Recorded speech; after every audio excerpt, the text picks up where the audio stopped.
कि आप रथ पे बैठी थी तो वो किस हक से बिठाया गया था? मैंने गृहस्थ मंत्र दीक्षा ली हुई थी। तो फिर अगर ये आरोप लग रहे थे कि पॉपुलैरिटी हासिल करने के लिए अखाड़ों की तरफ से ये काम जानबूझ के उस महाकुंभ में किया गया, क्योंकि ये सिर्फ आपके साथ विवाद नहीं था, हमने ममता कुलकर्णी जी के साथ भी विवाद देखा, पर जटाएं सबने नहीं रखी थी वहाँ। पहाड़ों पे जाके नशे फूक रहे हैं, उसके बाद जटाएं भी लगवा रहे हैं, तब आपके सनातन धर्म का मजाक नहीं उड़ रहा है? आपको बहुत ज्यादा फेम भी कुंभ में ही मिला और आपको बहुत ज्यादा डीफेम भी कुंभ में ही किया गया। ये दोनों ही बातें आपके साथ एक साथ हुई।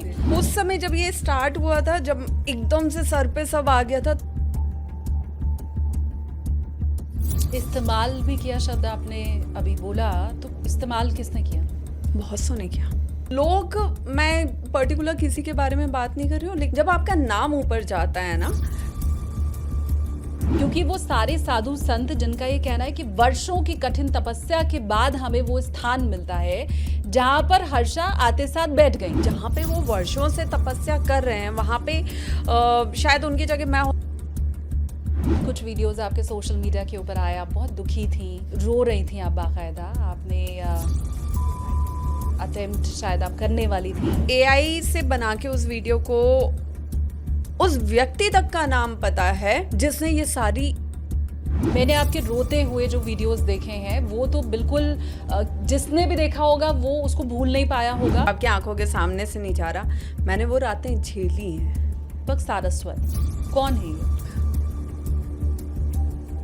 अब बिग बॉस से एक्ट कर लिए होते, मतलब जवाब ना है।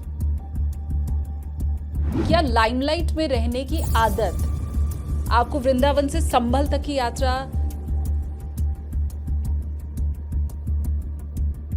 क्या महाकुंभ से ही फेमस हुई मोनालिसा ने जो इस्लाम धर्म में शादी की, वो भी इसके पीछे एक बड़ी वजह हो सकती है? वो पूरा जो केस है वो ब्रेन वॉश का केस है, लव जिहाद का केस है, उसे फंसाया गया है। इसमें कहीं ना कहीं एक जो कमी है ये समाज की है, और उस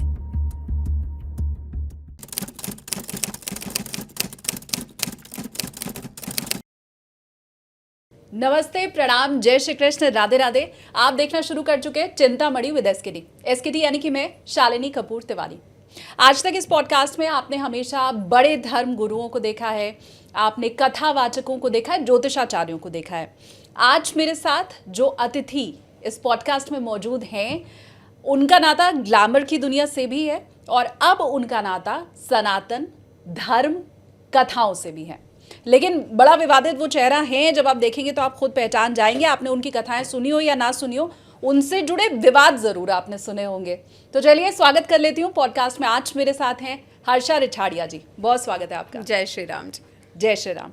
क्या कह के आपको संबोधित किया जाए, अगर मैं डेजिग्नेशन सबसे पहले आपका समझना चाहूँ, क्योंकि आपने ये कहा कि आप साध्वी नहीं हैं, फिर आपने कहा कि आप वापस अपनी पुरानी दुनिया में लौट जाएंगे, जो कि एंकरिंग की जाहिर सी बात है।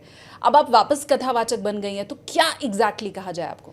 आपको शायद नहीं पता है पूरी जानकारी, तो मैं दे देती हूँ कि मैंने 19 अप्रैल 2026 को उज्जैन में संन्यास दीक्षा ली है। तो अब मेरा नाम साध्वी हर्षा नंदगिरी है। मैं पहले बोलती थी कि मैं साध्वी नहीं हूँ, क्योंकि तब मैंने संन्यास दीक्षा नहीं ली हुई थी। अब मैंने ले ली है और अब मेरा नाम साध्वी हर्षा नंदगिरी है। इसके पहले जब आप महाकुंभ गई थी, हम शुरू से शुरू करते हैं, तो तब आपने दीक्षा नहीं ली थी? क्योंकि हमें जो मालूम है आपने सुमनानंद गिरी महाराज जी से तब दीक्षा ली थी, शायद ऐसा नहीं था? अभी ली है, जो संन्यास दीक्षा मैंने ली है महाराज जी से, वो अभी ली है अप्रैल में। संन्यास दीक्षा जो कुंभ के समय मैंने लिया हुआ था, वो मंत्र दीक्षा थी, जो कोई भी गृहस्थ व्यक्ति ले सकता है। और तब मैंने वो निरंजनी अखाड़े के आचार्य महामंडलेश्वर से ली हुई थी, जिनके रथ पे मैं बैठी थी।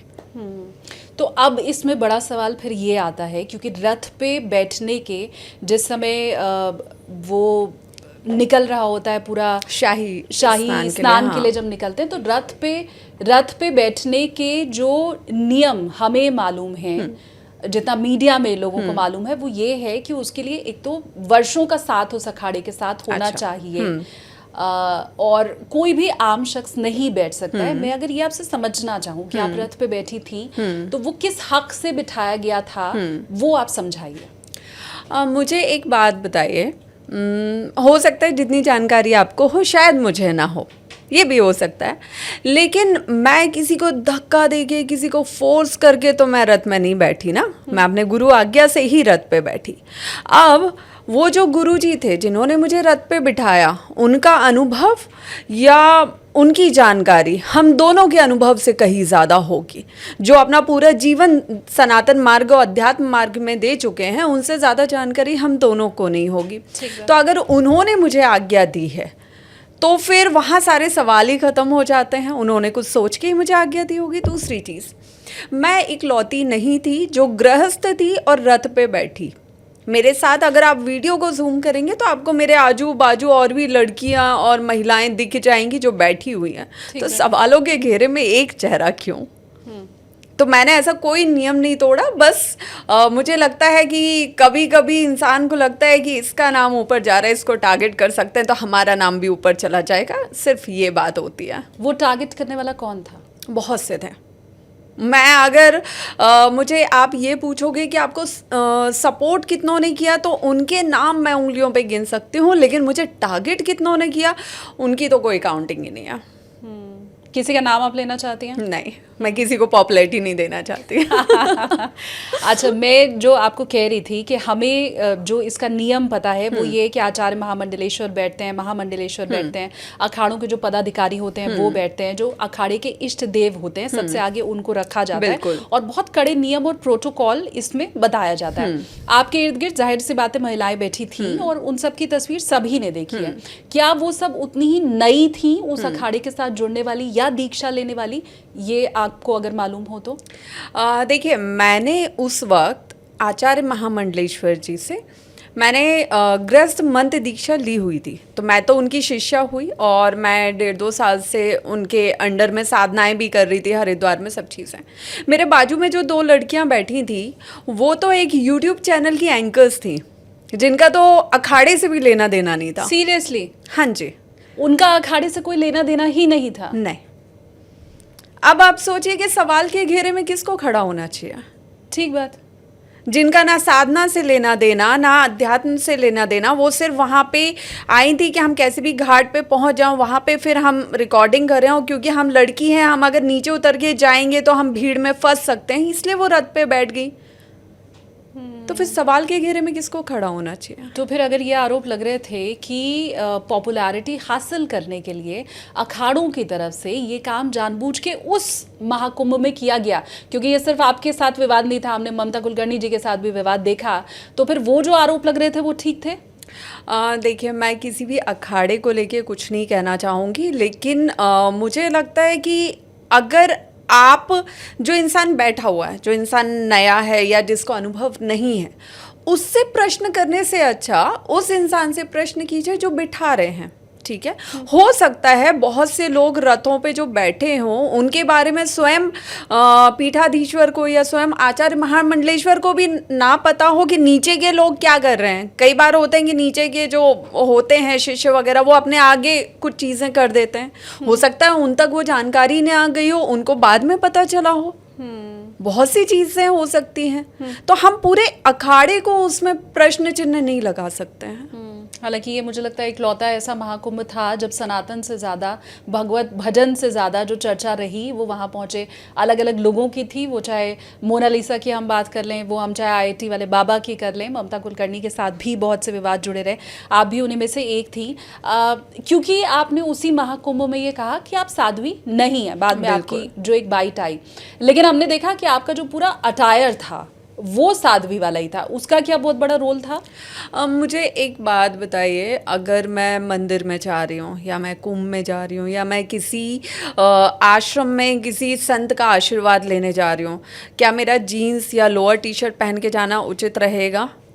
बिल्कुल नहीं रहेगा। और हो सकता है कि मैं जिनके पास जा रही हूँ वही मुझे डांट के 4 बातें सुना के भगा दें, है ना, और होना भी चाहिए ऐसा।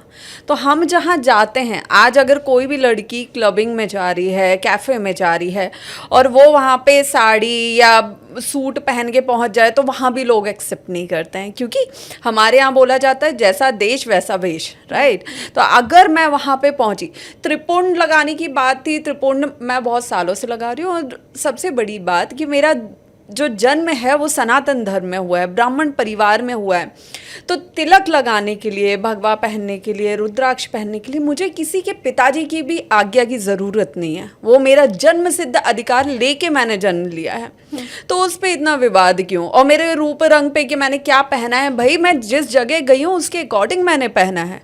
अब अगर मैं वहीं पे जीन्स पहने हुए वायरल हो जाती तो आए हाय हर्ष आचार्य से पापी इस दुनिया में कोई नहीं होता। पर जटाएं सबने नहीं रखी थी वहां पे। जटाएं आपको शायद नहीं पता है, मैं आपको पर्सनली भेजूंगी। कितने साधु संत हैं आज की डेट में भी, उस महाकुंभ में भी कितने साधु संत हैं जिनकी वजह से ये ड्रेडलॉक्स आर्टिस्ट का धंधा पानी चल रहा है, ठीक है?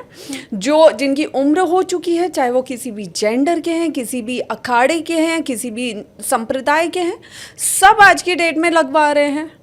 और मैं तो चलो ठीक है उस वक्त साध्वी नहीं थी, जो साधु संत हैं उनको तो कम से कम नकली जटाएं नहीं लगवानी चाहिए ना। और अगर वो लगवा रहे हैं तो वो नॉर्मल लोगों से क्या उम्मीद कर रहे हैं, उस पर भी चलो ठीक है।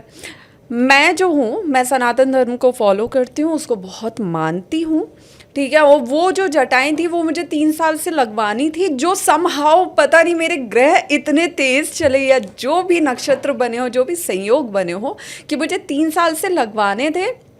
उस वक्त मैं लगवा नहीं पाई, कभी ड्रेडलॉक जो आर्टिस्ट था वो बिजी था या मुझे प्रॉपर मिल नहीं पा रहा था गाइडेंस। उसी वक्त दिसंबर में मुझे लगवाने का मौका मिल पाया भोपाल से, और उसी वक्त फिर ये कुंभ आया, जबकि मेरा ऐसा कुछ नहीं था कि मेरे को कुंभ में ही ये करवाना है। मैं पहले से ही वो चीज़ सोची थी 3 सालों से।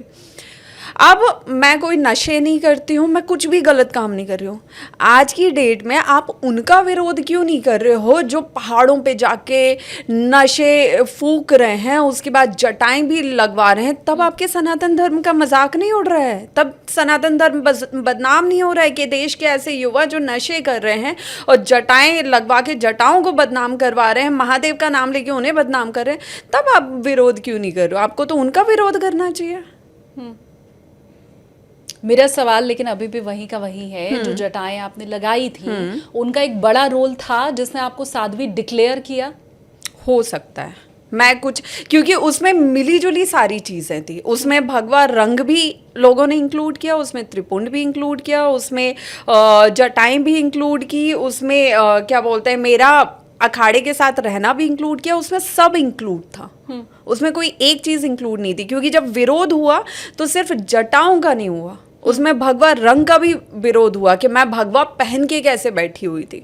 तो हर चीज़ उसमें इंक्लूड थी। महाकुंभ जाने की आपकी सबसे बड़ी वजह क्या थी?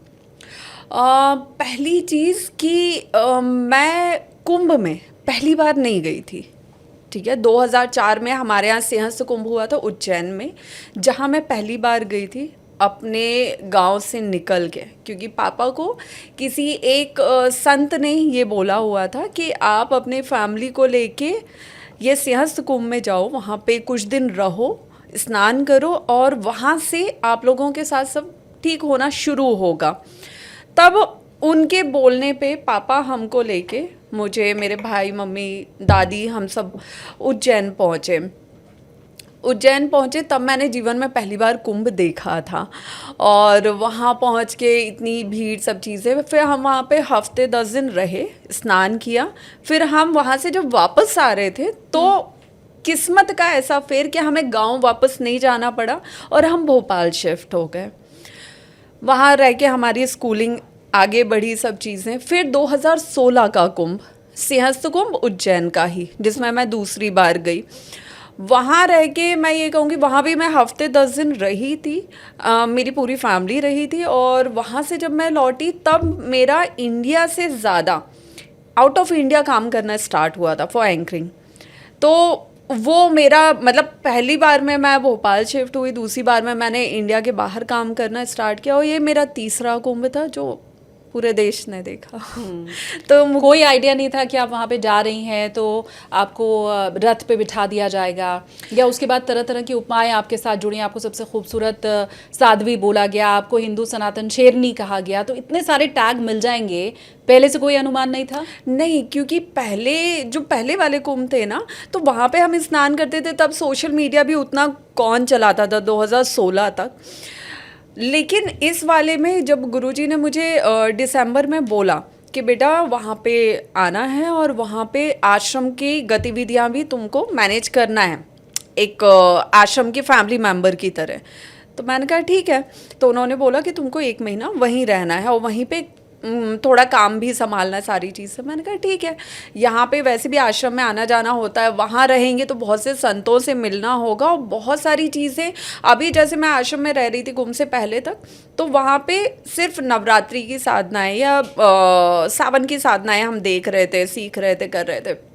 मैंने सोचा इसमें जाएंगे तो इसमें और आध्यात्मिक चीज़ें हमें जानने को, सुनने को मिलेंगी, करने को मिलेंगी, साधनाएं करने को मिलेंगी या करते हुए देखने को मिलेंगी। क्योंकि मुझे याद है 2004 और 16 में जब मैं गई थी ना, तो मैंने ऐसे ऐसे तपस्वी देखे थे जो धुनी तपस्या कर रहे हैं पूरे कुंभ में। जो एक बाबा मुझे याद है, लाल बाबा आए थे, वो पूरे 24 घंटे में इतना सा राइस खाते थे और फिर साधना में चले जाते थे। तो मुझे था कि मुझे ऐसे साधकों से या ऐसे तपस्वियों से मिलना है। तो मैंने गुरुजी को बोला ठीक है। तो उन्होंने जो मुझे डेट दी कि तुमको 9 जनवरी को पहुंचना है, 13 जनवरी से स्टार्ट होना था कुंभ, 9 जनवरी को पहुंचना है क्योंकि 10 जनवरी से वो पेशवाई निकलनी है, नगर भ्रमण होना है अखाड़े का। मैंने कहा ठीक है। 9 तारीख को मैं पहुंची प्रयागराज, 10 तारीख को सुबह 10 बजे हमें बुलाया गया और वहाँ पे नगर भ्रमण के लिए हम निकले।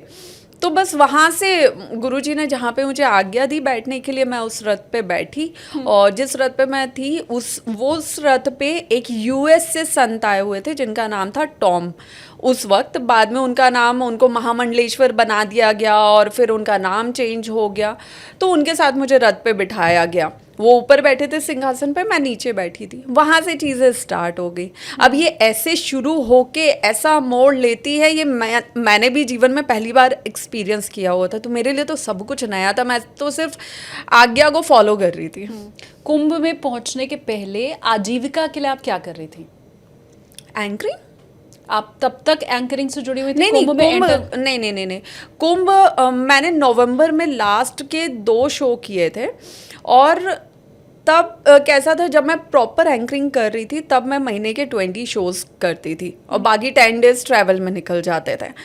लेकिन फिर मैंने धीरे धीरे, जब मैंने ऋषिकेश में रहना स्टार्ट किया, मेरी आध्यात्मिक जर्नी स्टार्ट हुई, तब मैंने क्या किया ना कि मैंने वो 20 से 15, 15 से 10, और जब कुंभ के पहले नवंबर में मैंने आखिरी शो किया, मुझे याद है एक मेरा शायद बर्मा का था, मलेशिया का, और एक मेरा बैंकॉक का था। तो ये 2 शो करने के लिए जब मैं निकली तो मेरा ये था कि इससे जो अमाउंट आएगा ये चल जाएगा। तो वो 2 ही शो पे आ गई थी मैं। तो वो 2 लास्ट शो किए थे। उसके बाद दिसंबर में गुरुजी ने ये मुझे बोल दिया था। उसके बाद फिर कुंभ चली गई थी मैं।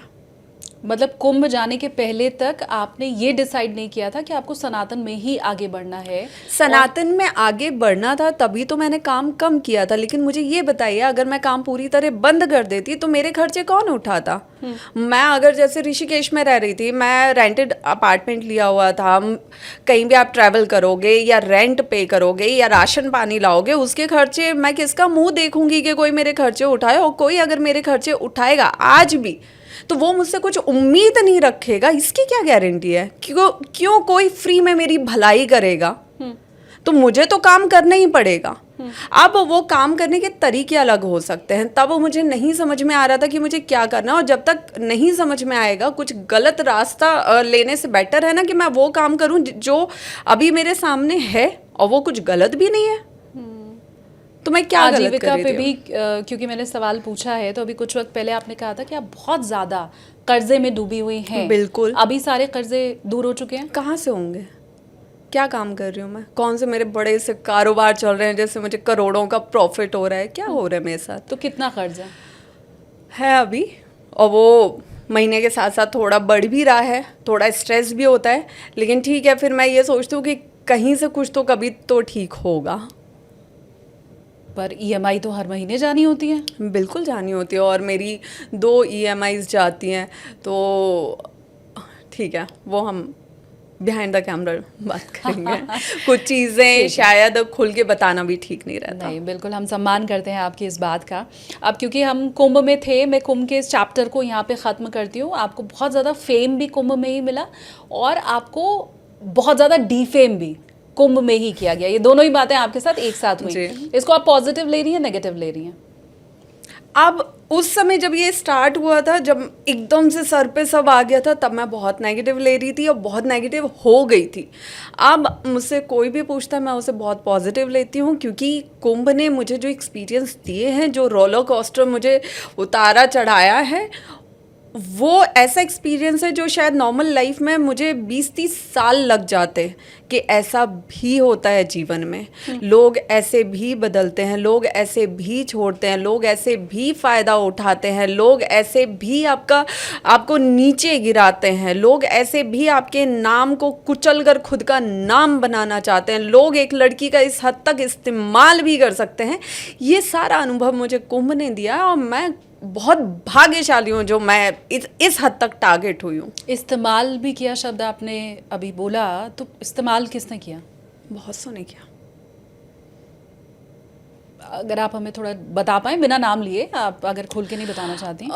लोग, मैं पर्टिकुलर किसी के बारे में बात नहीं कर रही हूँ, लेकिन एक बहुत कड़वी बात मैं आपको बोल रही हूँ कि जब आपका नाम ऊपर जाता है ना, तो पहले तो लोगों को ये लगता है कि इसकी वजह से मेरा फ़ायदा हो जाए, ये अगर मेरे साथ जुड़ के रहेगी तो मेरा नाम ऊपर होगा, लेकिन इसका नाम और ऊपर नहीं जाना चाहिए, इसका नाम अगर और ऊपर जाएगा तो मेरे साथ जाना चाहिए, ताकि इसका फेम मुझे मिले। और जब तक वो होता रहता है तब तक सब सही चलता है, और जब आपको ये समझ में आ जाता है, अच्छा ये सामने वाला मेरा यूज़ कर रहा है, ये मुझे कहीं नहीं जाने देना चाहता है, ताकि इसका फेम कहीं ना चला जाए, और जब आप उससे थोड़ा सा रास्ता अलग करोगे तो वहीं से वही इंसान आपको समाज में बदनाम करेगा कि इससे ज़्यादा कैरेक्टर लेस और कोई नहीं है। मतलब जिसने पहले आपको ऊपर उठाया, उसने ही फिर उसके बाद आपके ऊपर छींटाकशी की। बहुत से हैं।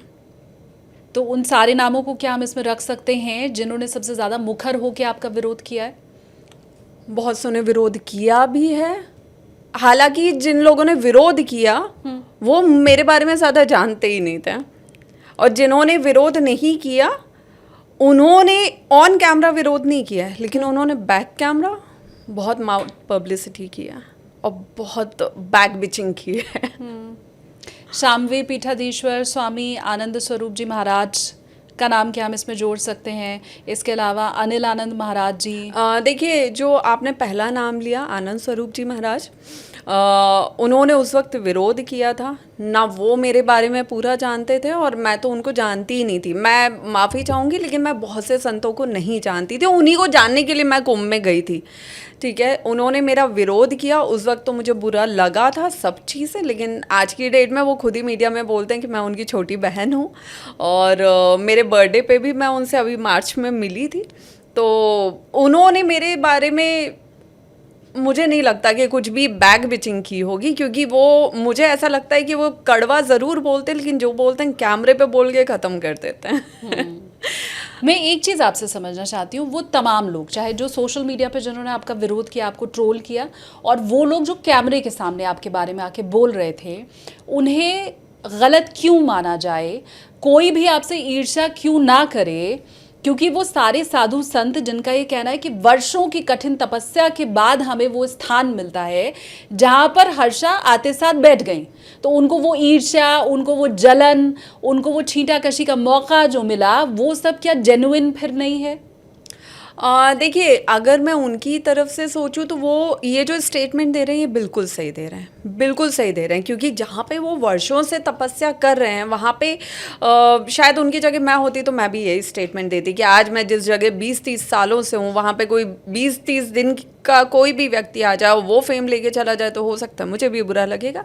लेकिन at the end of the day हमें ये समझना होगा कि उस इंसान को लाने वाला कौन है, उसको बिठाने वाला कौन है। अगर वो अपनी मर्जी से बैठा तो वो गलत है, लेकिन अगर वो अपनी मर्जी से नहीं बैठा तो वो तो नासमझ है, वो तो पहली बार इस सब चीज़ों को देख रहा है, तो फिर वो गलत कैसे हो सकता है? उसका विरोध क्यों होना चाहिए?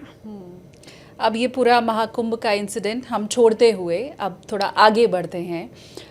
उसके बाद कुछ वीडियोस आपके सोशल मीडिया के ऊपर आया, आप बहुत दुखी थी, रो रही थी आप बाकायदा, आपने सुसाइडल अटेम्प्ट शायद आप करने वाली थी, ये ऐसा भी आपने कहा।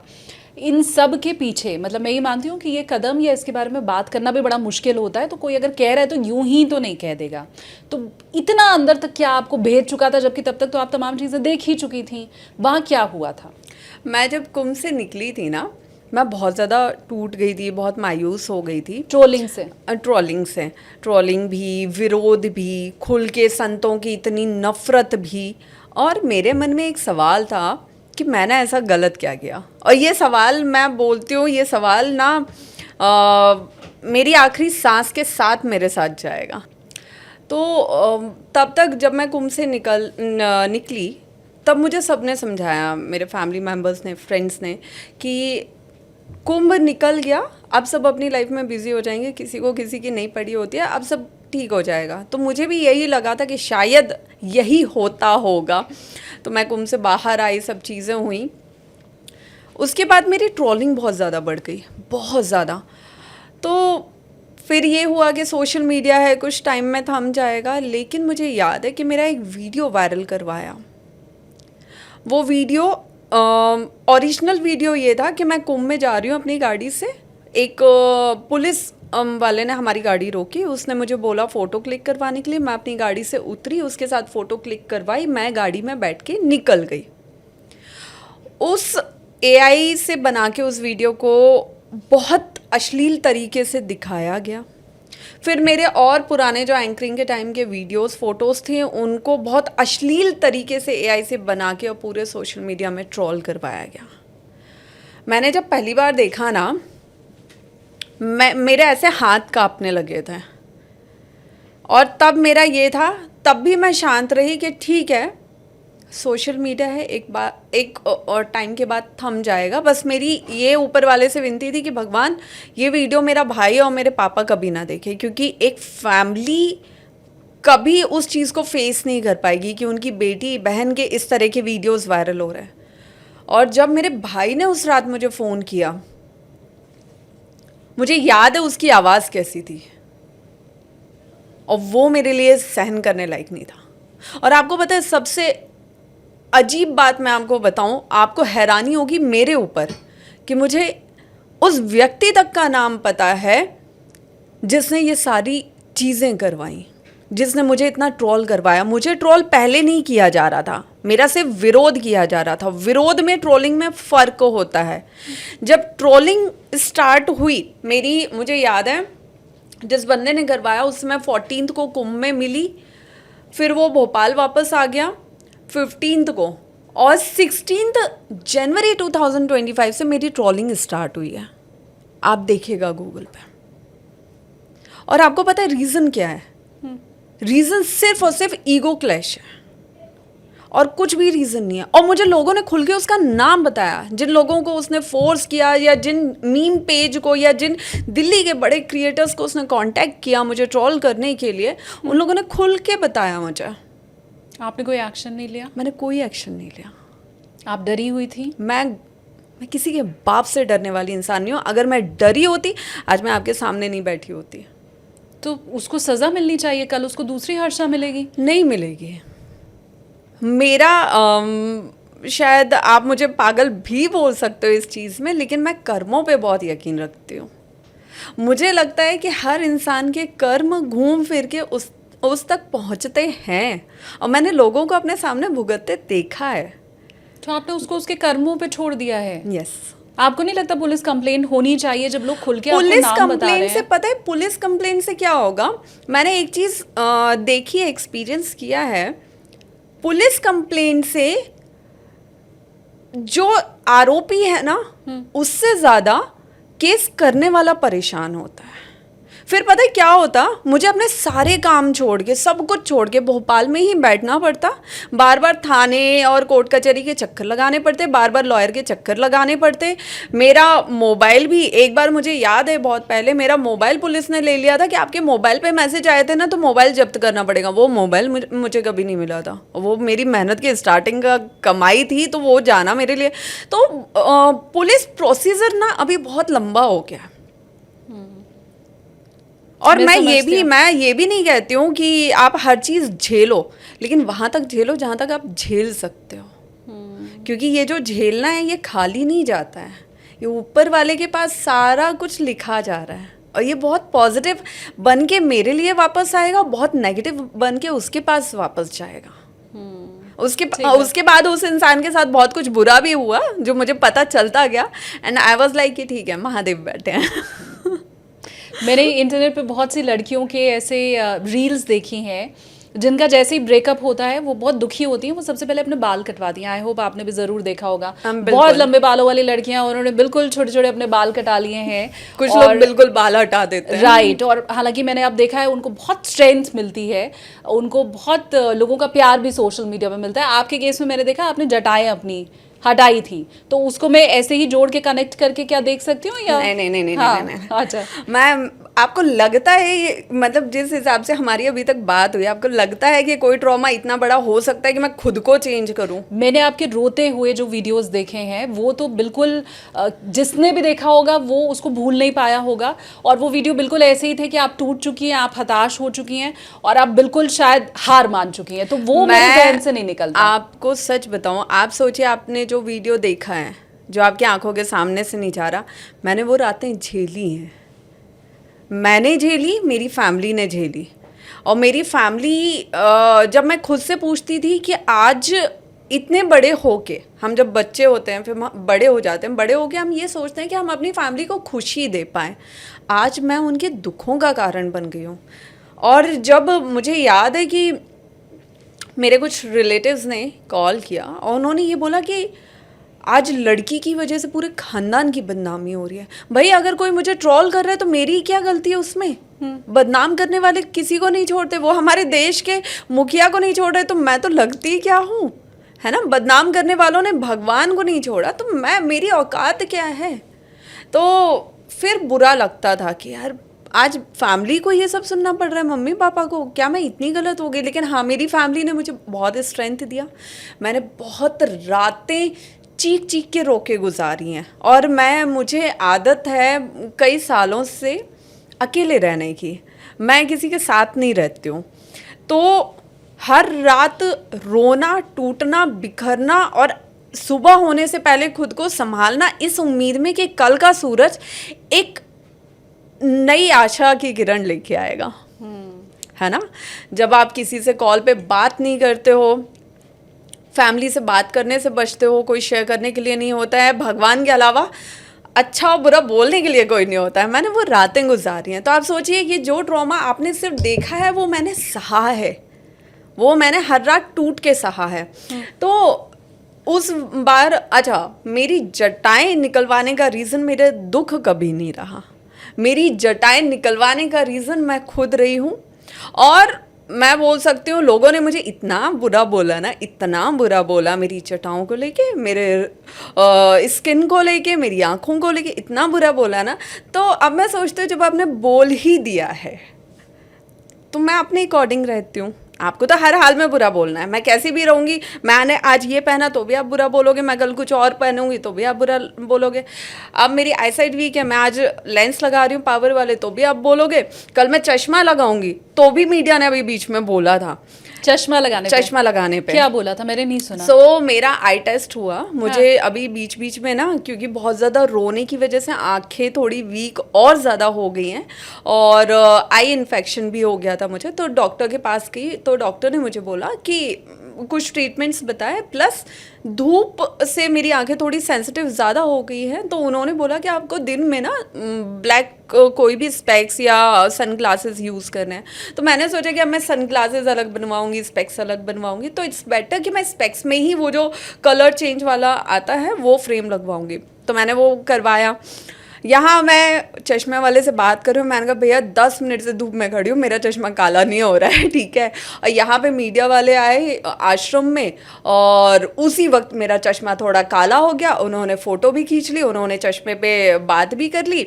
अगले दिन मैं भास्कर के आर्टिकल में देख रही हूँ हर्षा रिछारिया डिज़ाइनर चश्मे में नज़र आई। मैंने ऐसा सर पकड़ा, मैंने कहा यार ये क्या है, मतलब इतना भी किसी के साथ, मतलब मेरी कुछ पर्सनल लाइफ, और मैं उनको बता भी रही हूँ रिपोर्टर को कि मेरे साथ ये कंडीशन है, इसलिए मुझे दिन में काला चश्मा लगाना ही पड़ेगा। तो मैं तो हर हाल में ट्रोल होंगी। मुझे लगता है कि जहाँ आपको नाम मिलेगा वहाँ बदनामी अब मिलेगी, हर हाल में मिलेगी। तो आप कितना दूसरों का सोचोगे। तो जब मैंने फर्स्ट टाइम कुंभ से आगे जटाएं निकलवाई, तब मेरी जटाएं बहुत ज़्यादा डैमेज हो गई थी, उनको रिपेयर की ज़रूरत थी। और उनको क्योंकि मैंने पहली बार लगवाई थी और मुझे लगाने वाले ने प्रिकॉशंस भी नहीं बताए थे कि इसके साथ साइड इफ़ेक्ट्स क्या क्या हो सकते हैं, या एलर्जी क्या हो सकती है, या आपको किस पॉइंट पे ये नहीं लगवाना चाहिए। उसने कुछ भी मुझे नहीं बताया था, उसने उठा के लगा दिया। तो मुझे माइग्रेन का इशू है, उससे मेरा माइग्रेन बहुत ज़्यादा ट्रिगर होता था। उसके बाद जब वो खिंचता है, जब आप हेयर वॉश करते हो, वो और ज़्यादा लोड की वजह से खिंचता है, तो स्कैल्प पे दाने होने लगे, सब होने लगे। तो मैंने वो निकलवा दिया अपने कंफर्ट के लिए। फिर मैंने बाद में लगवाया क्योंकि मुझे अच्छा लग रहा था। फिर मैंने अभी फिर निकलवा दिया अपने कंफर्ट के लिए। मैं अपनी बॉडी पे कुछ भी कर सकती हूँ अपने कंफर्ट के हिसाब से, और ये मेरी लाइफ है। अब हर्षा रिछाड़िया क्या हैं, अब वो क्या कर रही हैं, आगे का क्या प्लान है? अभी आप क्या हैं, यहाँ से शुरुआत करते हैं। साध्वी हर्षानंद गिरी, जिनको आप बार बार हर्षा रिछाड़िया बोल रही हैं। इसके साथ ही मैंने कथा स्टार्ट की है, और मैंने देवी कथा से शुरुआत की है। मुझे लगता है कि माँ की बहुत कृपा हुई है मुझ पे, क्योंकि मुझे याद है कि पहले पूरे जीवन भर मैं महादेव महादेव बोलती थी। तब एक संत ने मुझे बोला कि माता के बिना पिता कैसे हो, पिता के बिना माता कैसी है। अगर पिता को पूछ रही हो तो माँ को तो पूछना पड़ेगा, पिता अकेले नहीं आएंगे कभी। तो वो बात मेरे दिमाग में बैठ गई। मैंने कहा बात तो सही है। फिर मैंने जब माता देवी के स्वरूप के बारे में जानना शुरू किया, सब और ज़्यादा संतों के बीच रहना शुरू किया, तब पता चला कि देवी तो सब कहीं है, हमारे हर क्षण में देवी है। हम बोल रहे हैं तो वो भी देवी की वजह से, हम सोच रहे हैं वो भी देवी की वजह से, हम कुछ कर रहे हैं वो भी देवी की वजह से, हम अगर जैसे दिख रहे हैं वो भी देवी की वजह से। तो हमारे हर पल में देवी समाई हुई है। तो हम देवी के बारे में क्यों नहीं बात कर रहे हैं? हम क्यों देवी कथा को नहीं मानते हैं, नहीं करवाते? हमने क्यों, जब मैं देवी कथा की, मुझे याद है किसी से बात करती थी तो देवी कथा अच्छा अच्छा अच्छा, तो वो तो नवरात्रों में होगी। क्यों हमने उनको नवरात्रों तक सीमित रखा हुआ है जो हर पल में है? तो जब माता रानी की कृपा हुई और मैं आश्रम में थी और मुझे ये मौका मिला कि मैं देवी कथा कर पाऊँ, तो मैंने गुरुजी से परमिशन ली। उन्होंने बोला ठीक है। तो मैंने उसकी पढ़ाई शुरू की, सब चीज़ें, और जितना मैं पढ़ती गई उतना मुझे और अच्छा लगता गया।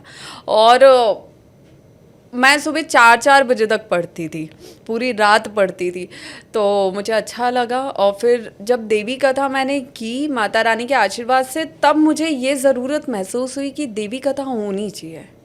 हर किसी को देवी कथा करवानी चाहिए, हर किसी को। क्योंकि आजकल जो क्राइम रेट्स बढ़ रहे हैं, लड़कियों के साथ रेप बढ़ रहे हैं, लड़कियों के ब्रेन वॉश किए जा रहे हैं, जो कुछ भी हो रही है, मुझे लगता है कि अगर हम देवी कथा पे फोकस करेंगे और देवी कथा करवाएंगे, उससे युवाओं को जोड़ेंगे, तो क्राइम रेट कम होगा।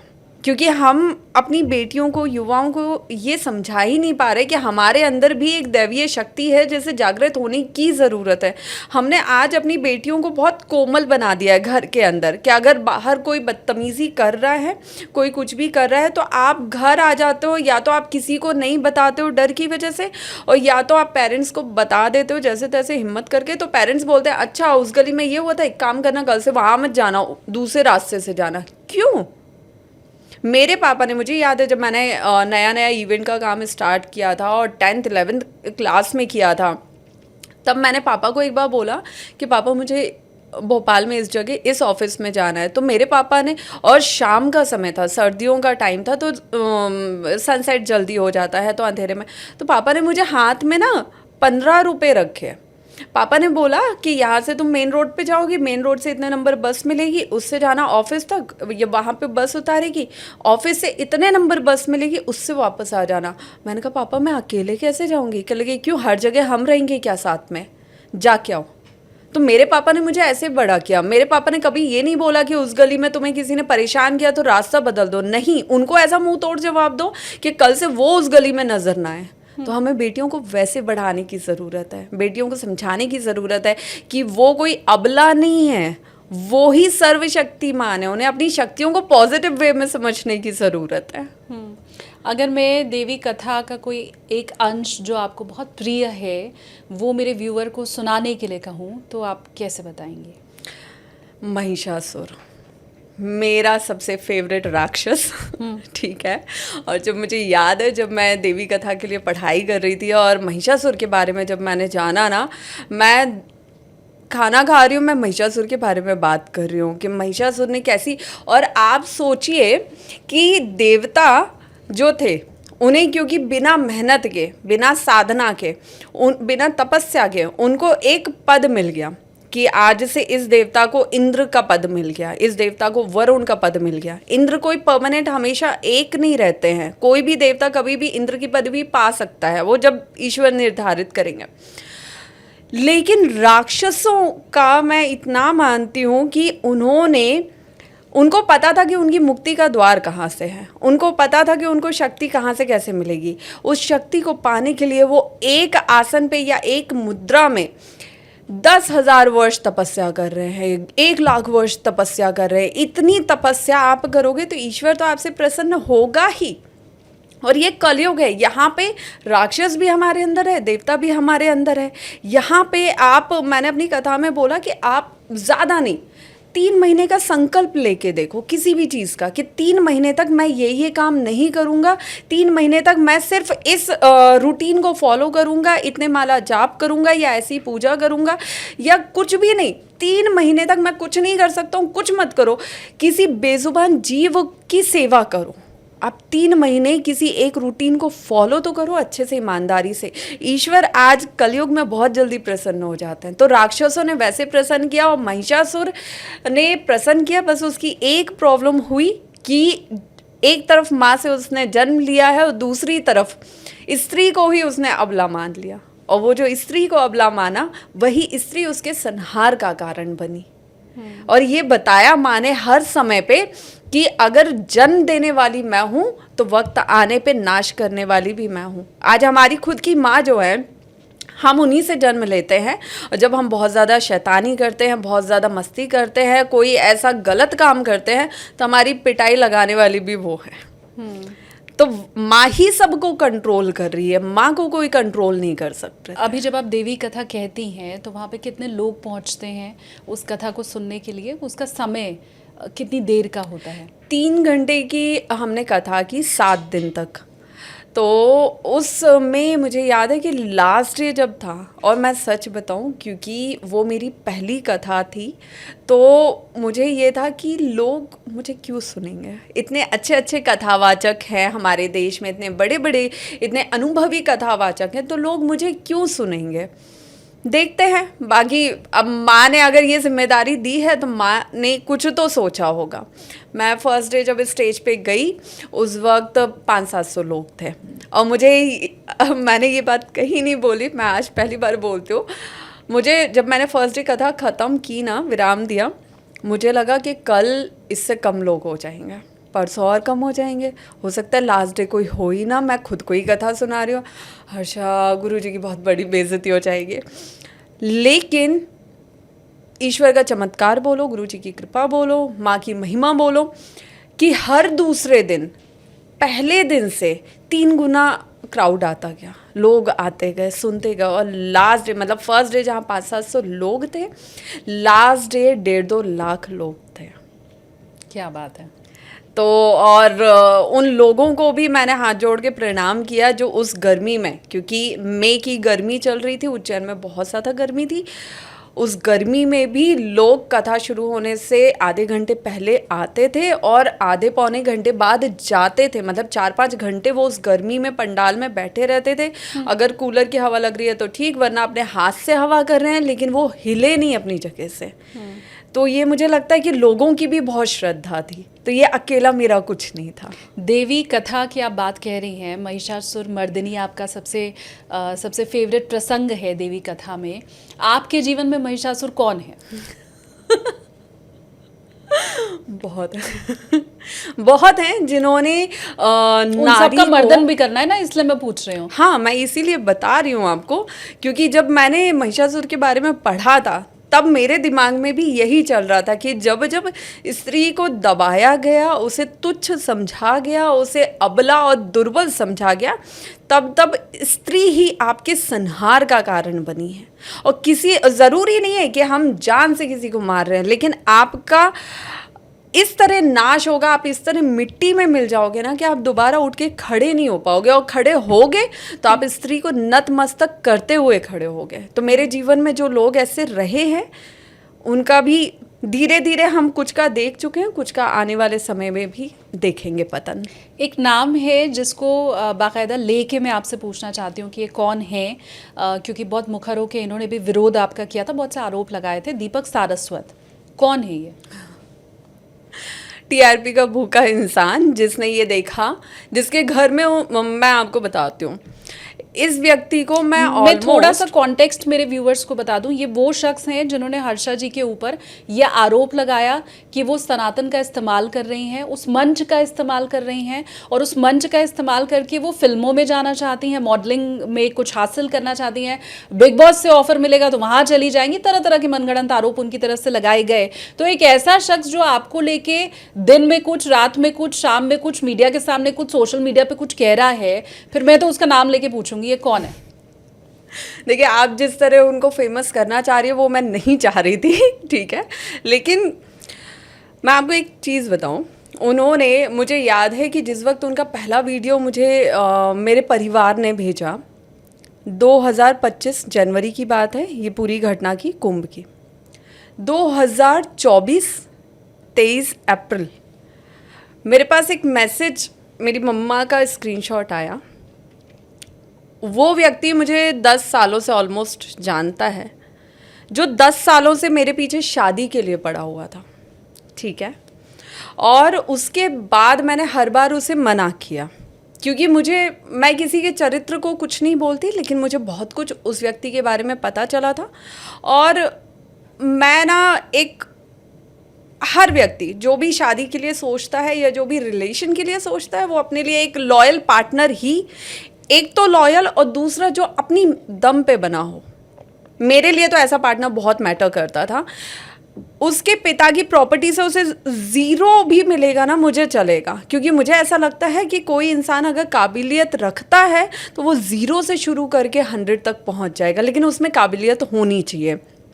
तो मुझे इनके बारे में कुछ चीज़ें पता चली, मैंने इनसे पूछा। हालांकि तब हमारी सिर्फ दोस्ती थी, हमारा दोस्ती के आगे कुछ ऐसा था नहीं। जिस तरीके से उन्होंने मीडिया में बताया कि हर्षा रिछारिया का एक्स आया सामने, मैंने कहा धत तेरी की, मेरा एक्स तो जो वास्तव में था वो तो सामने आया नहीं, और जिससे कुछ था नहीं वो सामने आ गया।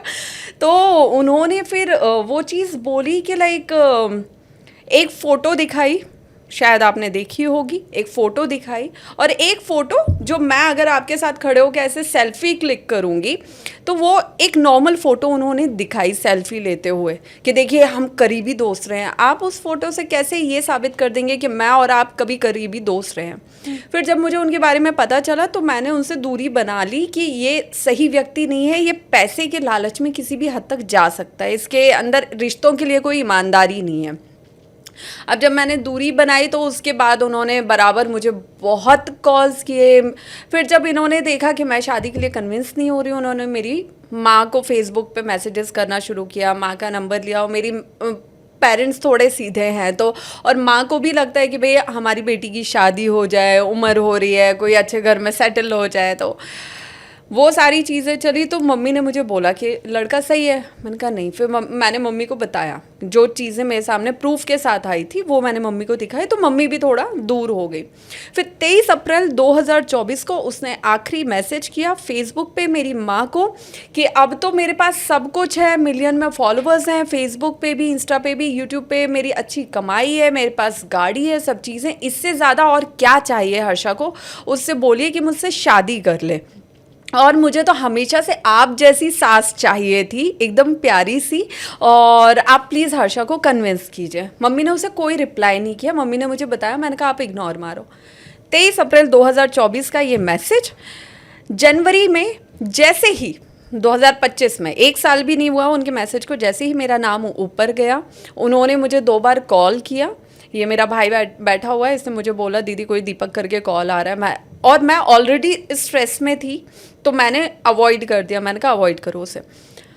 2 दिन बाद मैं देख रही हूँ कि बंदा प्रयागराज आ गया, और प्रयागराज में आके एक तरफ मीडिया को ये बोल रहा है कि मैं तो यहाँ स्नान करने आया हुआ था, और दूसरी तरफ उसके मीडिया इंटरव्यूज, जो पहला इंटरव्यू उसका आया वो मीडिया सेंटर से आया। भाई आप स्नान करने आए हुए थे तो आप मीडिया सेंटर कैसे पहुंच गए? जबकि वो कितना दूर था। एग्जैक्टली तो एक बंदा अपने शहर से निकल के प्रयागराज पहुंच रहा है अपने काम धंधे छोड़ के, उसके बाद वो स्नान करने गया था, वो गलती से मीडिया सेंटर पहुंच गया क्योंकि मीडिया को ये पता चल गया कि ये करोड़ों की भीड़ में ये हर्षा रिचारिया का करीबी दोस्त है, जिसके बारे में खुद हर्षा को नहीं पता है। उसके बाद उन्होंने इंटरव्यूज चालू कर दिया, और फिर तो इंटरव्यूज में जो उन्होंने ना बोला वो कम है, बाकी सारी चीज़ें तो आपने सुनी ही हुई हैं। एक तरफ वो इंसान बोल रहा है कि मैं तो इसे इतने सालों से जानता हूँ, ये तो कभी मंदिर नहीं गया। भाई उनसे आप पूछो जो पिछले 5 सालों से मुझे जानते हैं, जो मुझे देख रहे हैं। आप उत्तराखंड में जाके पूछो, आप मेरे गुरुजी से पूछो, आप आश्रम के लोगों से पूछो। जिस इंसान से मेरा कोई रिश्ता नहीं है, जिसको सालों से मैंने खुद नहीं देखा, वो क्या बता रहा है मैं जीवन में क्या कर रही हूँ, क्या नहीं कर रही हूँ। तो ये सब ना, मैंने एक चीज़ बहुत अच्छी सीखी है इस कुंभ से। इंसान के अंदर जब फेमस होने की, टीआरपी की भूख होती है ना, तो वो ना तो सामने वाले का जेंडर देखता है, ना तो उसकी एज देखता है, वो बस उसे रौंद के ऊपर किसी भी हद तक जाना चाहता है। और यही सब जो शब्द उसने मेरे लिए बोले, मुझे उस वक्त ऐसा लगा कि मैं इसके परिवार से पूछूं कि भाई इसकी भी तो 2 बहनें हैं, कोई कभी उनके लिए ऐसे बोल दे, उनकी परवरिश पे, तुम्हारे परिवार के संस्कारों पे बात आ जाए, तो तुमको कैसा लगेगा? तो तुमको बुरा लगेगा क्योंकि वो तुम्हारे परिवार की बेटियां हैं। दूसरे के परिवार की बेटियां तो ऐसी हैं, तुम उन पे कुछ भी कीचड़ उछालो क्योंकि तुम्हें फेमस होना है। तो ये एक बहुत समाज में मैं कहती हूँ विकृत मानसिकता के कुछ पुरुष आ गए हैं। मुझे तो इन्हें पुरुष कहने में भी शर्म आती है, जिनके अंदर की मर्दानगी खत्म हो चुकी है, जिन्हें पता ही नहीं है कि असलियत में मर्द होते क्या हैं, पुरुष होते क्या हैं। मेरे ख्याल से आपकी इस बात से बहुत सी लड़कियां रिलेट कर पा रही होंगी, क्योंकि उनके जीवन में भी ऐसे बहुत से लड़के आए होंगे, तो जाहिर सी बात है। और इन केस आप कनेक्ट कर पा रहे हैं तो प्लीज़ मुझे आप कमेंट करके बताइए भी। ये तो उस शख्स की बात हुई, नाम मैं नहीं ले रही हूँ क्योंकि आपने कहा कि मैं भी फेमस नहीं करना चाहती हूँ बाय द वे, तो मैं बिना नाम लिया आगे लेकिन बढ़ते हुए पूछ रही हूँ कि बिग बॉस का ऑफर मिलेगा तो वहाँ जाइएगा? एक तो ना सब लोग नज़र बहुत लगाते हैं और मैं नज़र से बहुत डरती हूँ। तो बिग बॉस से मेरा ऐसा कोई संबंध नहीं है। जिनको जाना था महाकुंभ से, जिन्होंने जानबूझ के टीआरपी अपनी फैलाई, और जिनको जाना था वो पहुँच गए हैं, उसको वहीं विराम दीजिए।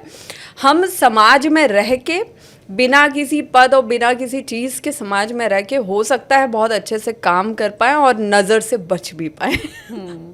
तो मुझे लगता है कि आने वाले बड़े ऑफर्स मिले उनको एक्सेप्ट करेंगी, जैसे कि ग्लैमर वर्ल्ड से, बॉलीवुड से, बिग बॉस से। मुझे एक बात बताइए, एक टाइम ऐसा भी था कि मुझे खुद पे ये डाउट था कि मैं शायद सुंदर नहीं हूँ, मैं शायद अच्छी नहीं दिखती हूँ, क्योंकि कुछ लोगों ने ये बोल दिया था कि नेपाली दिखती हो, नाक चपटी है, ऐसी हो वैसी हो, बहुत कुछ बोल दिया था। तो कुंभ से मुझे पता चला कि मैं थोड़ी सुंदर भी दिखती हूँ। तो जिस जगह पे जाके, जिस स्टेज पे जाके, जिस बड़े बड़े ब्यूटी पेजेंट में जाके लोग अपनी सुंदरता को साबित करते हैं, वो ईश्वर ने मुझे वैसे ही साबित करवा दिया है। अब जब मैं यहाँ पे आ गई हूँ, और मुझे लगता है एक चीज़ जो मैंने अपने बारे में जानी है, जो मुझे पहले नहीं पता थी, मैं बहुत अड़ियल नेचर की हूँ। ये मुझे पता चला है कि आप जितना मुझे ये बोलोगे ना कि तुम यहाँ से जाओ, उतना मुझे कोई नहीं हटा सकता वहाँ से। फिर आप मुझे और स्ट्रॉन्ग कर रहे हो वहाँ रहने के लिए, आप मुझे और वजह दे रहे हो वहाँ रहने के लिए। क्योंकि अगर मुझे जाना ही होता तो मुझे लगता है मैं इतना कुंभ खत्म हो गया, मैं वहाँ से आ गई, फिर मैं क्यों परेशान होती। मुझे टीआरपी ऑलरेडी मिल चुकी थी, अच्छी खासी मिल चुकी थी, तो फिर तो मैं इजीली मुंबई चली जाती, वहीं स्टे कर रही होती, वहीं अभी तक तो अच्छे खासे प्रोजेक्ट कर लिए होते। मतलब जवाब ना है जी। पदयात्रा आपने शुरू की, वृंदावन से पदयात्रा आपकी शुरू हुई, जो कि संभल जाकर समाप्त हुई। सवाल मेरा है, संभल को क्यों चुना? नहीं, ये आधी जानकारी है। वृंदावन से संभल की मैंने पदयात्रा शुरू की थी, जो 8 दिन की होनी थी। 8वें दिन हमें संभल पहुंचना था। वृंदावन से हमने पदयात्रा शुरू की, लेकिन उस पदयात्रा को संभल तक पहुंचने ही नहीं दिया गया। कहाँ रोका गया? मुझे पूरी पहले तो सबसे पहले रोका गया, मुझे नाम याद नहीं आ रहा उस जगह का, छोटी सी जगह थी, पहले वहाँ रोका गया। उसके बाद मुझे दूसरे जो सबसे ज़्यादा पुलिस आई मुझे रोकने के लिए वो अलीगढ़ में आई थी। मैं एक मंदिर में रुकी हुई थी, वहाँ पे SHO वगैरह सब आए थे। उन्होंने एक बंद कमरे में सबको बाहर करके, मैं थी, मेरा भाई था, मेरे पापा थे, ये एक भाई था, तो हम 4-5 लोग थे। 2-3 पुलिस वाले आए, वहाँ बैठे, सब मोबाइल और सब बंद करवा दिया उन्होंने, और उन्होंने मुझे क्लियर बोला कि आपको रोकने के आदेश हैं। मैंने कहा ठीक है, किसने दिया? कह लगे ये तो नहीं बता सकते, लेकिन ऊपर से ऑर्डर है। तो मैंने कहा भाई कितने ऊपर से ऑर्डर है? तो कहते हैं लखनऊ से ऑर्डर आया। अच्छा, लखनऊ से ऑर्डर मुझे रोकने के लिए? मैं इतनी बड़ी हस्ती हूँ क्या? मतलब मुझे क्यों रोक रहे हैं? और मैं ना तो कहीं खड़े होके मैं कोई भीड़ इकट्ठी कर रही हूँ, ना एक जगह रुक रही हूँ, मैं तो निरंतर चल रही हूँ, तो मुझे रोकने के लिए ऐसे क्यों ऑर्डर? दूसरी चीज़, मैं कोई भी भड़काऊ भाषण नहीं दे रही हूँ, मैं कोई दंगे बढ़ाने वाले काम नहीं कर रही हूँ, मैं नॉर्मल एक यात्रा कर रही हूँ, जय श्री राम के नारे लगा रही हूँ बीच बीच में। तो मैंने ऐसा क्या कर दिया कि मुझे रोकने के लिए ऑर्डर? क्या लगे वो हमें नहीं पता और ना हम बता सकते हैं। आपको रोकने के लिए ऑर्डर्स हैं, आप कल सुबह इसके आगे एक कदम नहीं बढ़ाएंगी, यहीं से गाड़ी में बैठ के आप आगे चली जाएंगी। मैं रोने लगी। मेरे रोने का रीज़न ये था कि वहाँ तक पहुँचने में ना, अलीगढ़ पहुँचने में, एक बहुत ही हंसने वाली बात है कि जब मैंने वृंदावन से यात्रा शुरू की, मेरी चप्पल चोरी हो गई थी। तो मीडिया ने मुझसे पूछा क्या आप नंगे पैर पद यात्रा करेंगे? मैंने कहा नहीं, मेरी चप्पल चोरी हुई है, मैंने नंगे पैर का कोई संकल्प नहीं लिया है, जहाँ मुझे चप्पल मिल जाएगी मैं पहन लूँगी। तो मुझे 20 किलोमीटर तक नंगे पैर चलना पड़ा, और पूरा रोड बहुत गर्म था, जिस वजह से मेरे पैर में छाले आ गए। अब वो छाले निरंतर क्योंकि बढ़ते गए, फिर छिलते गए, फिर मेरा पूरा नीचे का जो पैर था वो बहुत ज़्यादा बुरी हालत हो गई थी मेरी। तो अलीगढ़ पहुंचते हुए ना मुझे ये लगा कि पैर में पट्टियां बांध के मैं कैसे एक एक कदम चल रही हूँ, ये मेरी आत्मा को पता है, क्योंकि मैं उस दर्द से निकल रही हूँ। और ये बोल रहे हैं कि अलीगढ़ से आप यात्रा को विराम दो और संकल्प तोड़ो, यहाँ से वापस जाओ। क्यों, किस लिए? मैंने रात भर, मैंने तब तो उन्हें हाँ बोला, मैंने रात भर सोचा, मैंने कहा नहीं, अगर यात्रा का समापन करना ही है तो मैं किसी अच्छी जगह जाकर करूँगी। तो मैं सुबह उठी, मैंने उन पुलिस वालों को एक कॉल करवा दिया था कि हम यहाँ से निकल रहे हैं आगे यात्रा के लिए और हम आगे की तरफ जा रहे हैं। फिर हम थोड़ा आगे बढ़े, फिर तो बहुत सारे पुलिस वाले आ गए, मेल फीमेल सारे कॉप्स आ गए, सब आ गए। तो मैंने फिर किसी से डीएम का नंबर लिया, मैंने डीएम को कॉल किया, अलीगढ़ डीएम को। मैंने उनको कॉल किया, मैंने अपना परिचय दिया और मैंने उनसे पूछा कि सर मुझे मेरी इस यात्रा को रोकने के लिए इतने पुलिस वाले इस वक्त मेरे सामने हैं, तो मुझे ये रीज़न जानना है कि आखिर मुझे रोका क्यों जा रहा है। तो वो बोलने लगे कि हमें तो इस बारे में कोई सूचना नहीं है। मैंने कहा शहर के डीएम को सूचना नहीं है और इतनी पुलिस फोर्स मेरे सामने है, जैसे मैं कोई दंगे भड़का रही हूँ या मैं कोई दंगे कर रही हूँ या मैंने कोई मारपीट कर दी है, इस तरह से मुझे बिहेव किया जा रहा है। तो मुझे आपसे जवाब चाहिए ना कि आपकी बिना जानकारी के ये पुलिस मुझे कैसे अरेस्ट करने आई है या इस यात्रा को कैसे रोक रही है। तो उन्होंने बोला हम बताते हैं। फिर उन्होंने कुछ जगह पे कॉल किया होगा, पूरी जानकारी ली। उन्होंने बोला ये यात्रा तो आपको की नहीं हो पाएगी क्योंकि संभल बहुत सेंसिटिव एरिया है, वहाँ हम आपको नहीं जाने देंगे। मैंने कहा ठीक है, मैं आपकी बात से पूरी तरह सहमत हूँ। एक काम करते हैं, बुलंदशहर बॉर्डर क्रॉस करते ही वहाँ पे एक राजघाट या रामघाट ऐसे करके कोई घाट है गंगा जी का, मैंने कहा वहाँ पे जाके हम इसको समापन करते हैं, कम से कम हमें वहाँ तक की परमिशन चाहिए। कहे हाँ ठीक है, कोई बात नहीं। मैंने कहा ठीक है। वहाँ से चलना शुरू हुआ, पुलिस की एक गाड़ी निरंतर हमें फॉलो करती गई। अब जैसे हम अलीगढ़ बॉर्डर क्रॉस करने के लिए 1 किलोमीटर बचा हुआ था, जैसे मैं यहाँ रुक गई हूँ, 1 किलोमीटर बाद अलीगढ़ बॉर्डर क्रॉस करके मैं बुलंदशहर एंटर कर जाऊँगी। एकदम से पता नहीं क्या होता है, कभी कभी इंट्यूशन बोलता है। तो मुझे प्यास लगी बहुत तेज़, तो मैंने साथ वालों को बोला पेड़ के नीचे बैठ के पानी पीते हैं। इन लोगों ने मना किया, मैं तब भी ज़िद पे बैठ गई कि मुझे चक्कर आ रहे हैं, धूप तेज़ है। मैं पानी पीने लगी, इतने में मेरे कुछ लोग जो बॉर्डर क्रॉस करके उस साइड गए हुए थे और जो खाने पीने की व्यवस्थाएं देख रहे थे, उनका कॉल आया कि दीदी कुछ हुआ है क्या? मैंने कहा क्यों, क्या हुआ? इतने में वो बताते, इतने में एक पुलिस अधिकारी जो उस एरिया के थे वो हमारे पास आ गए। हर्षा जी क्या हुआ? मैंने कहा पुलिस वाले जाने नहीं दे रहे। कह लगे हम तो नहीं रोक रहे। मैंने कहा तो ये लोग तो रोक रहे हैं ना, क्यों रोक रहे हैं? कह लगे आप तो एक काम कीजिए, आप यहाँ से उठिए, उठ के जाइए आगे की तरफ, अगर कोई भी आपको रोकता है, इनफैक्ट मैं कह रहा हूँ मैं भी बीच में आता हूँ, आप मुझे धक्का मार के आगे बढ़िए। और जैसे ही उन्होंने ये स्टेटमेंट दिया मुझे समझ में आ गया कुछ तो गड़बड़ है, मतलब ये खुद को धक्का देने के लिए बोल रहे हैं। और इतने में मुझे वहाँ से पता चलता है मेरी टीम से कि बॉर्डर पे जो 1 किलोमीटर दूर बॉर्डर था, उस बॉर्डर पे 200 पुलिसकर्मी बुलंदशहर के आए हुए हैं, मेल फीमेल। उनको सीधा ऑर्डर है कि हर्षा रिछारिया जैसी बॉर्डर टच करे वैसे उसे तुरंत अरेस्ट करके नॉन अवेलेबल वारंट जारी करके उसे जेल में डालो। मैं लिटरली बता रही हूँ आपको शालिनी जी, उस मोमेंट पे मुझे ये फील हुआ था कि मैं कोई एक देशद्रोही हूँ, मैं कोई घटना करके देश छोड़ के भागने की तैयारी कर रही थी, तो बॉर्डर पे मुझे अरेस्ट करने के लिए पुलिस फोर्स भेज दी। किसी भी इंसान को यही फील होता। तो मैंने कहा अब तो मैं यहाँ से नहीं हिलूंगी, ना तो मैं पीछे जाऊंगी ना मैं आगे जाऊंगी जब तक मुझे परमिशन नहीं मिलेगी। और फिर मैंने अपने पहचान के लोगों को कॉल किए, सब किया। मैंने ये पता लगवाया कि भाई ये हो क्या रहा है और क्यों हो रहा है। मतलब मैं इतना बड़ा कोई काम नहीं कर रही हूँ और ना ही कुछ अलग कर रही हूँ, ना ही कुछ भड़काने जैसा काम कर रही हूँ, तो मेरे साथ ऐसा क्यों हो रहा है। तब मुझे पता चला कि एक बहुत बड़े संत हैं जिन्होंने एक दूसरे संत को कॉल किया और उनका सिर्फ इतना था कि अगर हर्षा रिछारिया की ये यात्रा नहीं रोकी गई तो हम सारे संतों के साथ मिलकर तुम्हारा विद्रोह करेंगे, इस यात्रा को अभी के अभी रोको।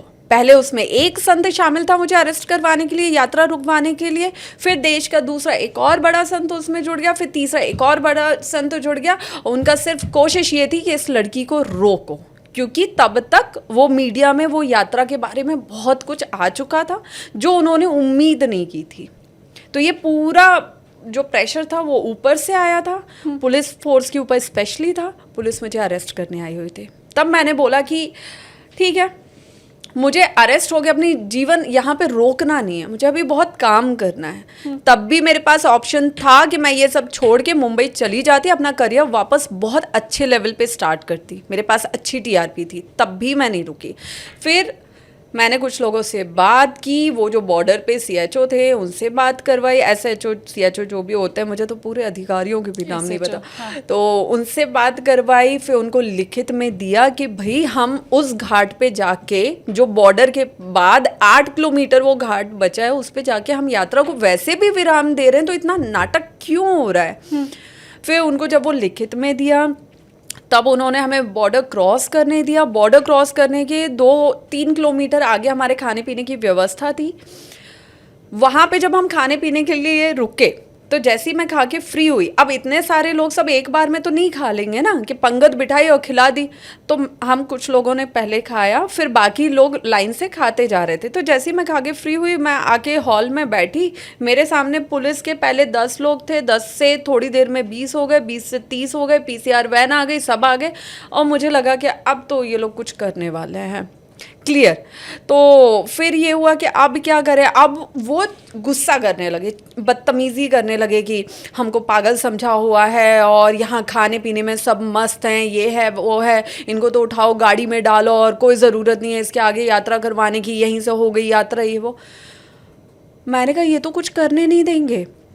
फिर उसी वक्त मीडिया वाले आए, मैं उठ के खड़ी हुई, मैं उनके सामने गई और मैंने कहा मैं तो यात्रा घाट तक जो 5 किलोमीटर बचा हुआ है भाई, वहाँ जाके हम विराम कर रहे हैं, हम यहाँ पे गाड़ी में बैठ गए अगर, तो ये तो यहीं ख़त्म हो जाएगा, फिर हम घाट पे जाए नहीं जाए क्या फ़र्क पड़ रहा है।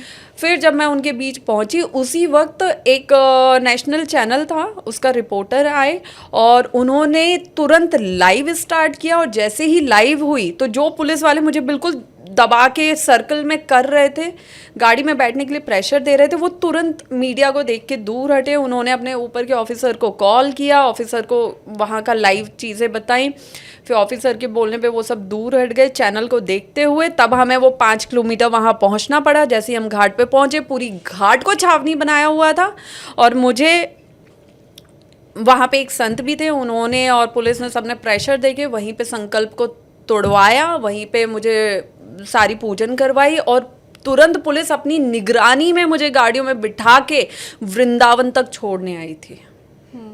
एक चीज़ मैं इस पूरे बात में और समझना चाहती थी कि जब आप लोगों ने रथ यात्रा की शुरुआत करने की सोची तो क्या उसकी परमिशन थी? ये LIU के अधिकारी को हमने बुलाया था आश्रम में जहाँ से हमने यात्रा शुरू की थी। हाँ। उनसे हमने परमिशन ली थी, उनको सारी चीज़ें बताई थी, उन्होंने वायरलेस में आगे तक दे दिया था, हमने पेपर वर्क कंप्लीट कर दिया था।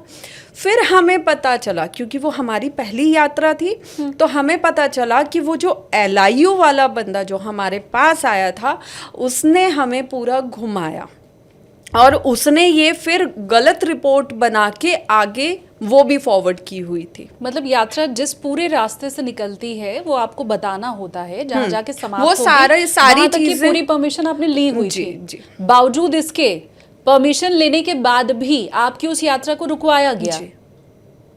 ये वाकई हैरानी भरा है। मुझे लगता है कि अगर बाकायदा कानूनी प्रक्रिया से हो के कोई अगर निकालना चाहे यात्रा और उसको रोका जाए।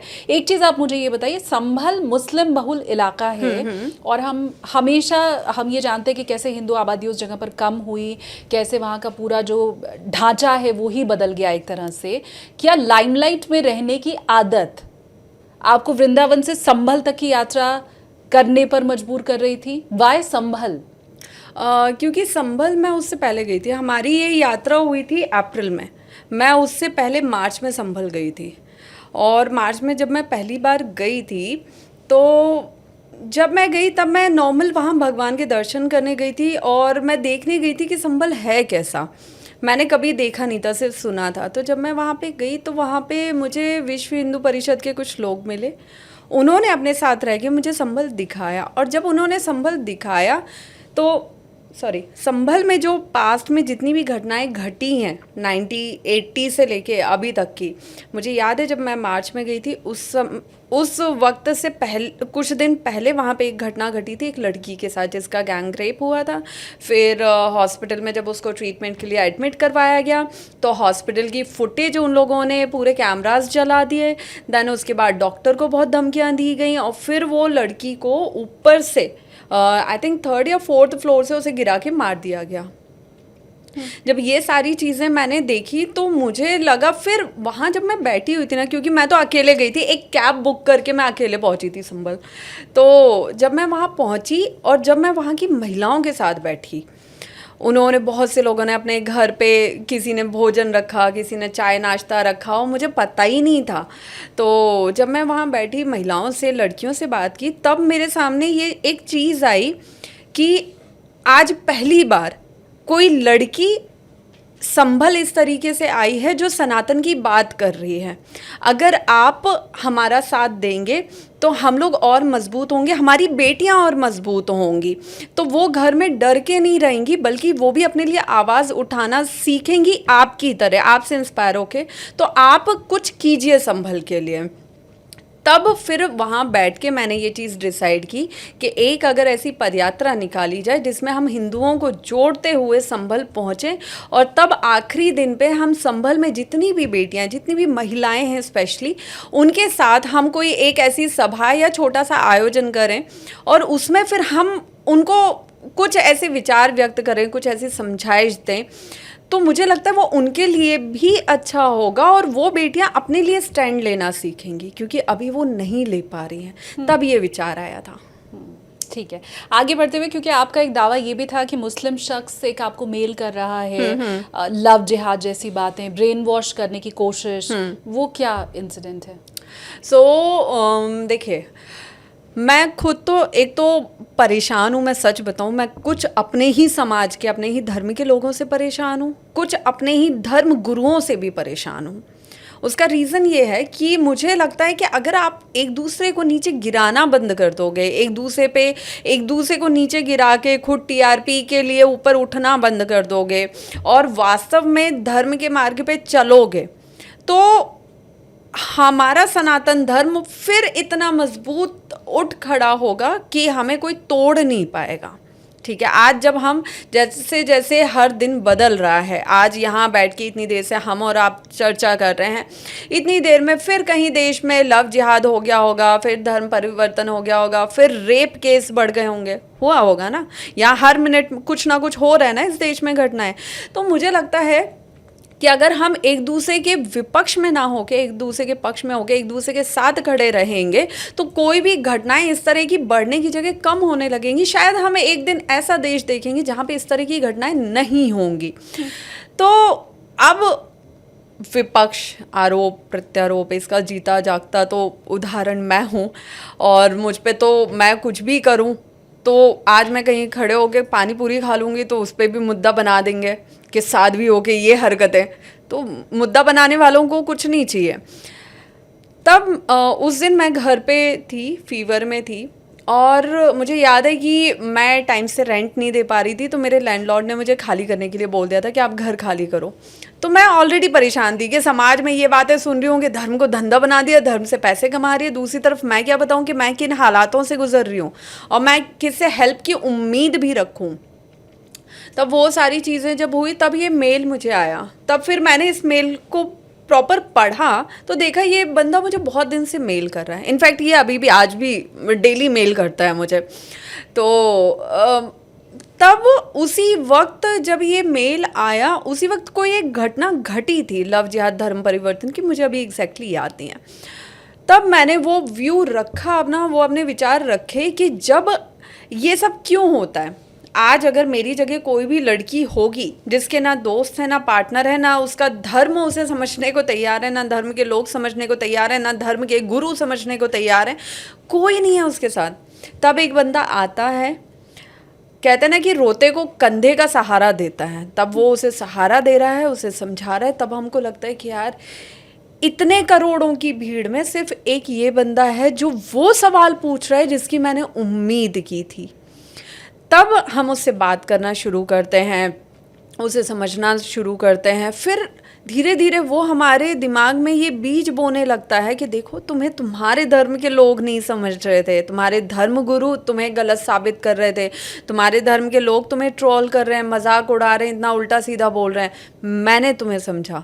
तब लगता है कि हाँ इसने मुझे उस वक्त समझा जब वाकई में मुझे ज़रूरत थी। तब फिर इंसान को लगता है ये हमारा सनातन धर्म तो ऐसे ही है, ये देखो इनके मज़हब की खूबसूरती देखो कि इन्होंने हमें समझा है। और वहाँ से लव जिहाद धर्म परिवर्तन जैसे जो ब्रेन वॉश होते हैं वहाँ से उनकी शुरुआत होती है। अगर हम वो मौका ही अपने बच्चों को नहीं देंगे, अपने युवाओं को नहीं देंगे और हम उनके खिलाफ खड़े होने की जगह उनके साथ खड़े होंगे तो किसी की इतनी औकात नहीं है कि वो हमारे बच्चों का ब्रेन वॉश कर जाए। तब मैंने वो वीडियो डाला था। क्या महाकुंभ से ही फेमस हुई मोनालिसा ने जो इस्लाम धर्म में शादी की, वो भी इसके पीछे एक बड़ी वजह हो सकती है? बिल्कुल हो सकती है, बिल्कुल हो सकती है। मोनालिसा का जो पूरा केस है, जितना मैंने समझा, उसकी फैमिली से भी बात की, मैनेजर से भी बात की, सब चीज़ें, तो वो पूरा जो केस है वो ब्रेन वॉश का केस है, लव जिहाद का केस है, उसे फंसाया गया है। और इसमें कहीं ना कहीं एक जो कमी है ये समाज की है, और उसके मैटर में तो कमी उसके परिवार की भी है। जो क्या होता है ना कि जब हमें कुछ मिलता नहीं है, वो एकदम से मिलता है, तो हमको ये लगता है कि बस इसे भर लो। तो वो एक चीज़ हुई है उसके साथ, उसके परिवार के साथ। उनको ये लगा कि अब जो भी है बस तुम काम करो और पैसा कमाओ। वहाँ उस लड़की को कोई समझने वाला नहीं था, ना परिवार में, ना दोस्त, ऐसे कोई भी नहीं। तो एक इंसान आया जिसने उसे ये यकीन दिलाया कि मैं तुम्हें समझता हूँ, और देखो तुम्हारे धर्म में तो ऐसा। और हम अभी 100% ये भी नहीं बोल सकते कि वो हिंदू ही होगी, किसी को नहीं पता कि वो हिंदू है कि नहीं है। तो उसने ये बताया लड़के ने कि हमारे मज़हब में देखो ये होता है, ये होता है, ये होता है, और तुम कब तक काम करती रहोगी, अपने परिवार का पेट भरती रहोगी, हम दोनों मिलके करेंगे, फिर तुम्हें काम करने की ज़रूरत नहीं पड़ेगी, सब चीज़ें। तो उसका ब्रेन वॉश किया गया, उसको अपने झांसे में लिया गया, और बिना मतलब का इतना बड़ा बवाल किया गया, क्योंकि मोनालिसा का बयान था, उस लड़के का बयान था कि भाई परिवार से, मोनालिसा के परिवार से खतरा है, इसलिए हमें पुलिस प्रोटेक्शन में शादी करनी पड़ी। उसका परिवार तो बहुत सीधा सा परिवार है, उनसे प्रोटेक्ट होने के लिए आपको 300 लोगों की सिक्योरिटी लेनी पड़ेगी। शादी में 300 लोग प्रोटेक्शन के साथ आपकी शादी करवा रहे थे, जिसमें पुलिस भी शामिल, नेता नगरी भी शामिल, सामान्य मनुष्य भी शामिल, समाज भी शामिल, सब शामिल हैं। और बाप को वहाँ पे बिठाया गया, लाइक थाने में बिठाया गया, और पिता को पता ही नहीं है बाहर मेरी बेटी की शादी हो रही है। तो उस सीधे पिता से बचाने के लिए 300 लोग शादी में शामिल हुए, प्रोटेक्ट करते हुए। तो ये सब पूरा एक प्लान था। उसी महाकुंभ से फेमस हुई मोनालिसा, उनकी शादी हो गई। आईआईटी वाले बाबा, उनकी शादी हो गई, क्योंकि आईआईटी वाले बाबा के साथ तो आपकी भी शादी की बड़ी खबरें उस समय उड़ाई गई थी। 2 लोगों की शादी हो गई, आप लेकिन साध्वी बन चुकी हैं, तो आगे विवाह का तो जाहिर सी बात है कोई विकल्प ही नहीं है। बिल्कुल। तो अब आजीवन सनातन के प्रति समर्पित रहने का सोचा है, हाँ जी।